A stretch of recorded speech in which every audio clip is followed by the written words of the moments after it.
for the chapter 13 content mastery. And so like over the chapter 13 we talked about what consideration is and how consideration is kind of judged in the court system. And then we talked about the two elements that create adequate consideration, some of the exceptions to consideration requirements, how past considerations are viewed by the court, and then we talked about some of these settlement of claims that kind of go through with the court system as well. So consideration is the value given in return for a promise. So like if they promise to come build a fence or they can build something, like what I will give in return can be monetary, can be maybe my business helping them back out, or in the return for a performance as well is also considered it. So that's would be like if they're coming to come build something. So the two elements that kind of create adequate consideration is the legal value, which is something of legal sufficient value that must be given in exchange for a promise. And this could consist of a promise, performance, or forbearance. And then the bargain for exchange. And so like there must be a bargain for exchange for it, of course. But in order for these to be considered a value given in exchange, it has to be treated fairly on both sides. So like the legal value, so something legally sufficient value that must be given in exchange for a promise. So if this can be like a contract where they come build like a roof or something like that, how much I'm going to pay for them to do that. Because like you can kind of barter it, I guess. So like that's what what we had agreed on. And then the bargain for exchange, that's just kind of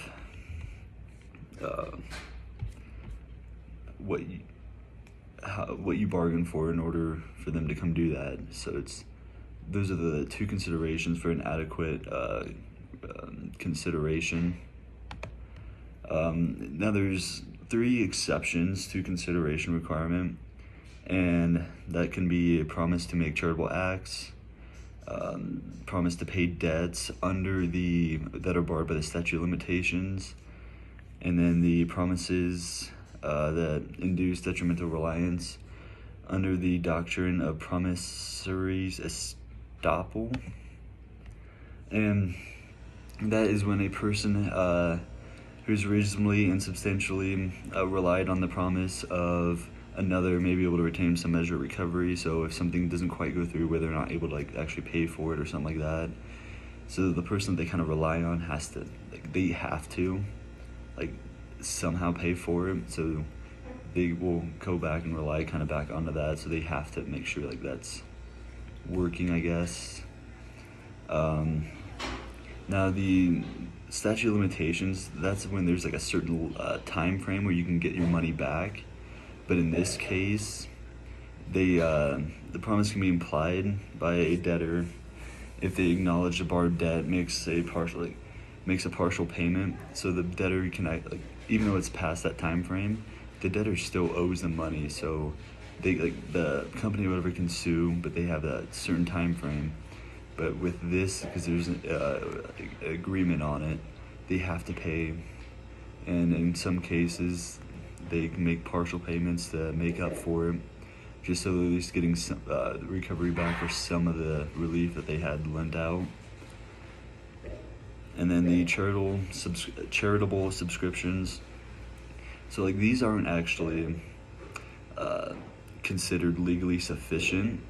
And this can be charitable, paying for religious things, educational things as well. These aren't actually considered legally sufficient, so they can't actually really make them pay for it. If I was to go to church, hey, I'm gonna come give you guys some money to help your church out, something like that. So we kind of mutually agreed on yes, I'll give you money to help you guys out, and they said okay, perfect. But they can't make me actually pay for it, or they can't enforce it. So the way courts use past consideration, or how courts view past consideration, with how these kind of are used, it's kind of hard for courts to like use past consideration of different cases on this certain case, because there really is not like any of the same. So there's no really consideration when it comes to past cases or past consideration of cases. Courts can't really go back and use or kind of see how they can't really like use like the same judgment. This is kind of a whole new case when it comes to that.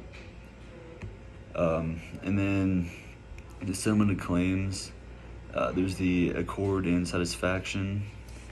And this is an agreement when a debtor offers to pay a lesser amount than the creditor claims to be owed.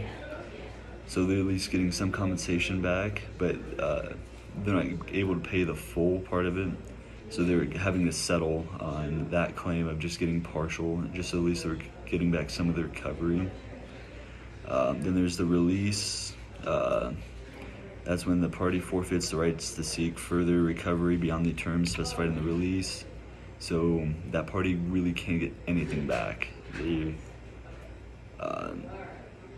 With the terms that are specified in the release, they aren't able to actually receive anything. So they kind of have to just release and take their loss, I guess, for it.